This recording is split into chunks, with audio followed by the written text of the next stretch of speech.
Hello students, ये हिंदी साहित्य के टॉप 50 क्वेश्चन आज हम करने जा रहे हैं जो पिछले पेपरों में आए हैं। आप लोगों के लिए उनसे निकाल के लाए हैं जो वेरी इंपॉर्टेंट है। आप ये वीडियो लास्ट तक देखें और साथ के साथ करते भी जाएं, फिर कमेंट करके बताएं कि आप लोगों के कितने सही निकले हैं। ठीक है, तो ये वेरी वेरी इंपॉर्टेंट क्वेश्चन है, इन्हें ध्यान से देखना। क्या है पहला क्वेश्चन? छायावाद के जनक या प्रवर्तक, उसी को जनक कहते हैं उसी को प्रवर्तक कहते हैं। ये दो तरीके से पूछता है इस क्वेश्चन को। तो जनक का क्या नाम है? जयशंकर प्रसाद। भारत का शेक्सपियर किसे कहा जाता है? कालिदास को। बिहारी किस राजा के दरबारी थे? तो जयसिंह। हिंदी के प्रथम कवि कौन है? तो सिद्ध सरापा। वेरी इंपॉर्टेंट क्वेश्चन है। आधुनिक हिंदी, ठीक है, आधुनिक हिंदी की मीरा किसे कहा जाता है? तो महादेवी वर्मा को।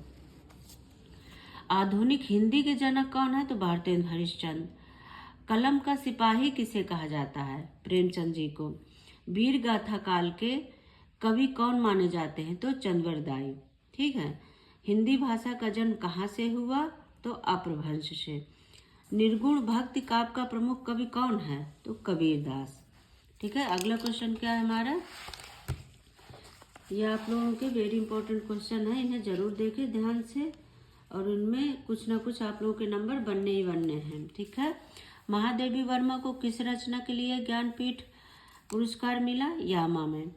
द्विवेदी युग का नाम किसके नाम पर रखा गया है? महावीर प्रसाद द्विवेदी। इस ऑप्शन में एक नाम जरूर ये रहता है, हजारी प्रसाद द्विवेदी। तो आप ये क्वेश्चन ध्यान से देखें, महावीर प्रसाद द्विवेदी है। ठीक है, अगला क्या है? छंद शास्त्र के प्रणेता कौन है? तो पिंगल ऋषि हैं। हिंदी साहित्य के इतिहास के प्रथम लेखक का नाम बताइए? तो गार्षादा तासी। युगधारा किसकी रचना है? नागार्जुन की। रामचरितमानस की कैसी भाषा है? तो अवधी भाषा है। ठीक है, क्योंकि वो अयोध्या में उनका जन्म हुआ था तो उनकी भाषा अवधी थी और वहीं पे ये तुलसीदास जी ने लिखी थी। तो तुलसीदास भी अवधी भाषा में ही लिखा था उसे। सूरदास के गुरु कौन थे? वल्लभाचार्य। हिंदी की आदि जननी किसे कहा जाता है? तो संस्कृत को। भूषण किस रस के कवि थे? वीर रस के। सागर मुद्रा, ठीक है, सागर मुद्रा किसका उपन्यास है? तो अज्ञेय का। ठीक है, अगला क्वेश्चन हम देखते हैं क्या है? नीम के पत्ते के रचयिता कौन है? तो रामधारी सिंह दिनकर हैं। ठीक है, ईदगाह क्या है? ये क्वेश्चन बहुत आता है। ईदगाह क्या है? ये एक कहानी है। ठीक है। घनानंद को किस युग का कवि माना जाता है? तो रीतिकाल के। रामचरितमानस को कितने खंडों में विभाजित किया गया है? तो 7 कांड है उसके। ठीक है, कितने? 7 कांडों में विभाजित है। हिंदी भाषा के विकास का क्या क्रम है? वेरी इंपॉर्टेंट क्वेश्चन है ये। पाली, फिर प्राकृत, फिर अपभ्रंश, फिर हिंदी आई है। ठीक है, अगला क्या है? हिंदी साहित्य के आरंभिक काल को आचार्य रामचंद्र शुक्ल ने क्या कहा था? वीरगाथा काल कहा है। ठीक है, अगला क्या है? हिंदी खड़ी बोली किस अपभ्रंश से विकसित हुई है? तो सौरसेनी से। ठीक है, अगला क्वेश्चन क्या है? कवि कालिदास की अभिज्ञान शकुंतलम का हिंदी अनुवाद किसने किया है? राजा लक्ष्मण सिंह ने। प्रयोगवाद के प्रवर्तक का नाम लिखिए? तो अज्ञेय हैं। किस काल को स्वर्ण काल कहा जाता है?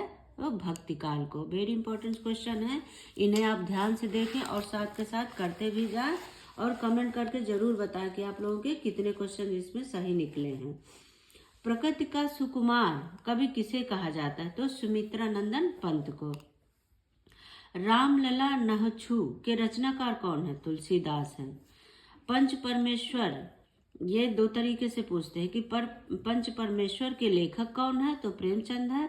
और दूसरी तरीके से इसको पूछते हैं कि पंच परमेश्वर क्या है? तो यह एक कहानी है। ठीक है, ज्ञानपीठ पुरस्कार किस क्षेत्र में श्रेष्ठ कार्य के लिए दिया जाता है? ज्ञानपीठ पुरस्कार तो ये साहित्य क्षेत्र में दिया जाता है। ठीक है, हिंदी का प्रथम महाकाव्य कौन सा है? ये पृथ्वीराज रासो है। ठीक है, ये आदिकाल की रचना है।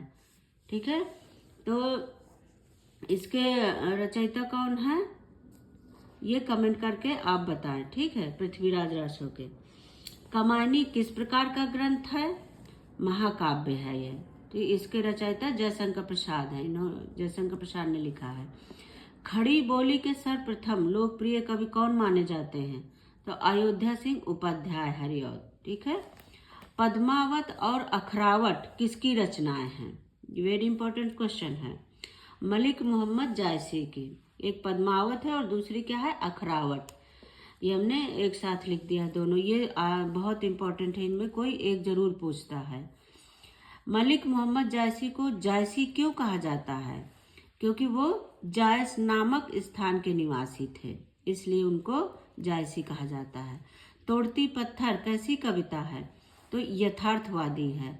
इसको सूर्यकांत त्रिपाठी ने लिखा था, ठीक है। आप लोग साथ के साथ जरूर करते जाएं ताकि आप लोग भी पता चलता जाए कि कितने आप लोगों के सही निकले हैं। अगला क्वेश्चन है हमारा, रीतिकाल का वह कौन सा कवि है जो अपनी मात्र एक कृति से साहित्य में अमर हो गया है? तो कौन है वो? बिहारी। उनकी कृति कौन सी है? बिहारी सतसई, ठीक है। बिहारी सतसई है। इसी को करने से वो बहुत ज्यादा अमर हो गए थे, बिहारी सतसई को।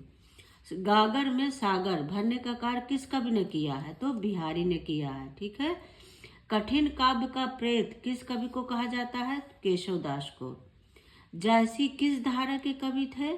तो प्रेमाख्यानक काव्य धारा के कवि थे, ठीक है। अगला क्वेश्चन क्या है, उग्र कवि किसे कहा जाता है? तो पांडे बेचन शर्मा को, ठीक है। उग्र कवि, वेरी इंपॉर्टेंट क्वेश्चन है। मैथिल कोकिल किसे कहा जाता है? तो विद्यापति को। राम दरबारी उपन्यास के रचयिता कौन है? श्रीलाल शुक्ल। कथा सम्राट किसे कहा जाता है? तो प्रेमचंद जी को, ठीक है। बिहारी ने क्या लिखे हैं? बिहारी ने दोहे लिखे हैं। बाल चित्रण में कौन सा कवि श्रेष्ठ है? सूरदास जी श्रेष्ठ है। तो ये आप लोगों के टॉप 50 क्वेश्चन मैंने करवा दिए और आप लोग कमेंट करके ज़रूर बताएं और कैसी लगी ये वीडियो। थैंक यू बच्चों, बाय बाय। आप अपने दोस्तों को भेजिए, कमेंट और सब्सक्राइब करते रहें।